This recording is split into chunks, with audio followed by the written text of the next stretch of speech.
Hi guys, match number 42 RCB versus RR. ఈ match preview గురించి మాట్లాడుకో ముందు మ్యాచ్ ఎక్కడ జరుగుతుంది అది మాట్లాడుకోవాలి. సో ఆర్సీబీ హోమ్ గ్రౌండ్ లో ఆడుతుంది. గెలుస్తుందా గెలవదా అసలు చాలా కన్ఫ్యూజన్ గా ఉంది. సో గెలవాలంటే ఏం చేయాలో ఫస్ట్ మాట్లాడుకుందాం, అలాగే తర్వాత ప్రివ్యూలోకి వెళ్ళిపోదాం. సో ఆర్సీబీ అయితే ఖచ్చితంగా టాస్ గెలవాలి గైస్, ఎందుకంటే ఈ గ్రౌండ్ లో లాస్ట్ 3 సార్లు కూడా చేసింగ్ చేసిన టీమే గెలిచింది. ఎందుకంటే చిన్నస్వామి గ్రౌండ్ పక్కాగా బ్యాటింగ్ అనుకూలిస్తుంది, సెకండ్ బ్యాటింగ్ చేసే టీం ఈజీ అవుతుంది. కానీ ఇక్కడ ఈసారి రాయల్ ఛాలెంజర్స్ బెంగళూరు క్యూరేటర్ కానీ వాళ్ళ మేనేజ్మెంట్ ఏం చేస్తుందంటే ఆర్సీబీకి ఈసారి మంచి బౌలింగ్ లైనప్ ఉంది కాబట్టి బాగా బౌలింగ్ కి అనుకూలించే పిచ్ అయితే తయారు చేస్తున్నారు.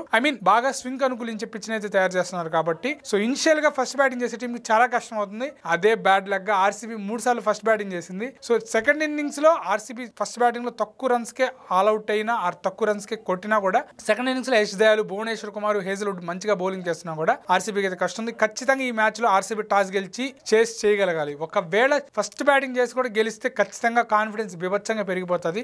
ఒకవేళ చేజింగ్ చేసి కూడా ఓడిపోయిందా చాలా లో ఆన్ కాన్ఫిడెన్స్ ఉంటుంది. ఎందుకంటే పాయింట్స్ టేబుల్ ఆల్రెడీ బాగా కాంపిటీషన్ ఉంది. ఆల్రెడీ గుజరాత్, ఢిల్లీ ఖచ్చితంగా టాప్ 2 లో ఉన్నాయి. ముంబై థర్డ్ ప్లేస్ కి వచ్చేసింది. పంజాబ్, లక్నో కూడా ఎంతో కొంత కాంపిటీషన్ లో ఉన్నాయి. సో మిగతా టీములు ఆల్మోస్ట్ అస్సాం దగ్గరలో ఉన్నా కూడా ఇక్కడ ఆర్సీబీకి లక్నో అలాగే పంజాబ్ నుంచి మంచి కాంపిటీషన్, ముంబై నుంచి కూడా ఈ 4 టీముల్లో 2 టీములకే ఛాన్స్ ఉంటుంది కాబట్టి పక్కాగా కాంపిటీషన్ పెరిగిపోతే ఆర్సీబీకి హోమ్ మ్యాచ్ చాలా ఇంపార్టెంట్. ఎందుకంటే ఆర్సీబీకి ఈ మ్యాచ్ తో కలిపి 4 మ్యాచ్లు ఉన్నాయి హోమ్ మ్యాచెస్, అవే మ్యాచ్లు 2 ఉన్నాయి. ఖచ్చితంగా ఈ 4 మ్యాచ్ల్లో 2 లేదా 3 మ్యాచ్లు గెలిస్తేనే ఆర్సీబీ క్వాలిఫై అవుతుంది. సో ఆర్సీబీకి అయితే చాలా కీలకం టాస్ గెలవాలి. అలాగే ఒకవేళ ఫస్ట్ బ్యాటింగ్ చేస్తే విరాట్ కోహ్లీ హోమ్ మ్యాచెస్ లో ఫెయిల్ అయ్యాడు లాస్ట్ 3 మ్యాచ్లో కాబట్టి వాళ్ళకి స్కోర్ రాలేదు. ఖచ్చితంగా ఏమవుతుందంటే చిన్నస్వామి గ్రౌండ్ బ్యాటింగ్ పిచ్ కాబట్టి విరాట్ కోహ్లీ భారీ స్కోర్ టార్గెట్ చేసి 200 పైన చేయాలని చెప్పి విరాట్ కోహ్లీ ఇనిషియల్ గా అటాకింగ్ అవుట్ అవుతున్నాడు. అలా కాకుండా విరాట్ కోహ్లీ కానీ ఒక 6 నుంచి 7 ఓవర్లు కానీ టైం తీసుకుంటే తర్వాత విరాట్ కోహ్లీని బీస్ట్ అయితే బయటకు వస్తాడు. అప్పుడు మ్యాచ్ మారిపోతుంది. ఒక ఎండ్ లో వికెట్ నిలబెట్టాలి విరాట్ కోహ్లీ,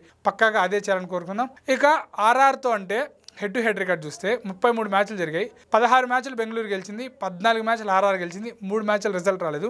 కొంచెం స్లైట్ అడ్వాంటేజ్ ఆర్సీబీకే ఉంది. కానీ ఆర్ఆర్ వరుసగా 2 మ్యాచ్లు గెలిచే మ్యాచ్లు ఓడిపోయి వస్తుంది కాబట్టి వాళ్ళు కూడా అస్సాం ట్రైన్కి దగ్గరలో ఉన్నారు కాబట్టి వాళ్ళు అయితే ఈ మ్యాచ్ని ఖచ్చితంగా లైట్ తీసుకోరు. ఆర్ఆర్ అయితే ఖచ్చితంగా డూ ఆర్ డై క్రికెట్ ఆడతారు. సో వాళ్ళు అస్సాం ట్రైన్కి వెళ్తూ ఆర్సీబీని కూడా వాళ్ళ ట్రైన్లోకి లాక్కునే ప్రయత్నం అయితే చేస్తారు. సో ఇది ఇంట్రెస్టింగ్ ఉంటుంది. ఒకవేళ ఆర్ఆర్ ఓడిపోతే పక్కా ఇంకా కన్ఫర్మ్ ఆర్ఆర్ అయితే క్వాలిఫై కాదు. వాళ్ళ ఆర్సీబీ ఓడిపోయినా వాళ్ళకి కష్టాలు మొదలవుతాయి. సో ఇక్కడ ఆర్ఆర్ ఏం చేస్తుంది అనేది మనం చూద్దాం. అలాగే యశస్వి జైస్వాల్ లాస్ట్ 2 మ్యాచ్లో 50లు కొట్టొస్తున్నాడు. సో అతను కూడా హై ఆన్ కాన్ఫిడెన్స్ ఉంటాడు. సంజు శాంసన్ ఈ మ్యాచ్ కూడా అవైలబుల్ ఉండడు అనే న్యూస్ అయితే మనం చూస్తా ఉన్నాం. రియాన్ పరాగ్ కెప్టెన్సీ కూడా టెస్ట్ అవబోతుంది మరొకసారి. సో ఆర్ఆర్ అయితే షఫల్ అవుతా ఉంది బౌలింగ్ పరంగా, బ్యాటింగ్ పరంగా. ఈ సీజన్ లో వాళ్ళ ప్లేయర్స్ కొంతమంది యంగ్ ప్లేయర్స్ క్లిక్ అయినా కూడా వాళ్ళకి ఆ ఎక్స్పీరియన్స్ మిస్ అవడంతో బట్లర్ లేని లోటు అయితే అదే ఫ్లాప్స్ కొనసాగిస్తా ఉన్నారు. సో ఇక ఆర్చర్ ఎలా వేస్తాడు? సందీప్ శర్మ డెత్ బౌలింగ్ లో చాలా రన్స్ లీక్ చేయడం అయితే జరిగింది. తన స్లోవర్ బాల్స్ ఎగ్జిక్యూట్ చేయడంలో ఫ్లాప్ అవడం జరిగింది. ఇక ఆర్సీబీ బౌలింగ్ అయితే బాగుంది. వాళ్ళు హోమ్ మ్యాచెస్ ఓడిపోతున్నా, అవే మ్యాచెస్ గెలుస్తున్నా వాళ్ళ బౌలింగ్ బాగుంది. రొమారో షెఫార్డ్ లాంటి ఫినిషర్ కూడా వచ్చాడు. తను కూడా బాల్ తో కాంట్రిబ్యూట్ చేయగలడు. లివింగ్స్టన్ ప్లేస్ లో తను వస్తున్నాడు. సో ఈ మ్యాచ్ లో కూడా షెఫార్డ్ అయితే కంటిన్యూ చేస్తారు. షెఫార్డ్ ఫినిషర్ గా ఎలా చేస్తాడు? డిమ్ డేవిడ్ మంచి ఫామ్ ఉంది. సో చిన్నస్వామిలో ఖచ్చితంగా విరాట్ కోహ్లీ ఇన్నింగ్స్ ఏదైతే కీలకం అవుతుంది. ఎందుకంటే సాల్ట్ ఖచ్చితంగా అటాకింగ్ గేమ్ ఆడి కొడితే రన్స్ కొడతాడు, లేదంటే అవుట్ అయిపోతాడు. సాల్ట్ ని పక్కన పెడితే విరాట్ కోహ్లీ ఇన్నింగ్స్ చాలా కీలకం అవుతుంది. ఇక హెడ్ టు హెడ్కి వెళ్ళిపోతే తుషార్ దేశపాండే వర్సెస్ విరాట్ కోహ్లీ. సో ఖచ్చితంగా తుషార్ దేశపాండే అయితే లాస్ట్ మ్యాచ్లో ఒక ఫస్ట్ ఓవర్లో రన్స్కి వెళ్ళినా కూడా తర్వాత బాగా బౌలింగ్ వేయడం జరిగింది. అలాగే హసరంగా తీక్షణ వర్సెస్ విరాట్ కోహ్లీ కూడా ఇంట్రెస్టింగ్ ఉండబోతుంది. హసరంగా తీక్షణ వర్సెస్ రజత్ పటిదార్ కూడా చాలా ఇంట్రెస్టింగ్ గా బ్యాటిల్ కాబోతుంది. సో పటిదార్ ఎలా ఆడతాడు అనేది కూడా కీలకం కాబోతుంది.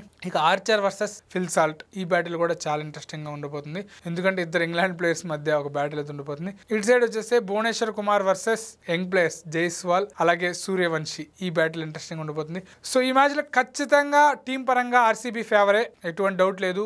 వాళ్ళు టీం పరంగా బాగుంటుంది. బట్ బెంగళూరు ఈ మ్యాచ్లో హోమ్ డిసడ్వాంటేజ్ అడ్వాంటేజ్గా మార్చుకుంటుందా లేదా అనేది మనం చూడాలి. అలాగే ఈ మ్యాచ్లో ఆర్ఆర్కే ఎందుకో ఆర్ఆర్ఏ మళ్ళా గెలుస్తుందేమో అని నాకు ఎక్కడో అనిపిస్తుంది. బట్ ఆర్సీబీ టీం పరంగా ఆర్సీబీ బాగుంది కాబట్టి I'm going with RCB 55%, 45% RR. So ఇది team positives negatives pitch report అని మాట్లాడుకున్నాం. పిచ్ రిపోర్ట్ ఖచ్చితంగా 220, 240 భారీ స్కోర్ చేసే వికెట్ అయితే ఇవ్వట్లేదు, కానీ 180, 200 చేసే వికెట్ ఇస్తున్నారు. సో ఇదైతే మంచి విషయం. కాకపోతే ఏంటంటే చిన్నస్వామి గ్రౌండ్ చిన్నది కాబట్టి సో ఎప్పుడు ఏ స్కోర్ వచ్చిందో ఎవరో ఏ ప్లేయర్స్ ఆడతారో కూడా మనం చెప్పలేం. సో ఇది ఈ రివ్యూకి అన్ని పాయింట్స్ అయితే కవర్ చేశాను. ఖచ్చితంగా లైక్ చేసి షేర్ చేసి సబ్స్క్రైబ్ కూడా చేసుకోండి. ఉంటాను, బై, థ్యాంక్స్.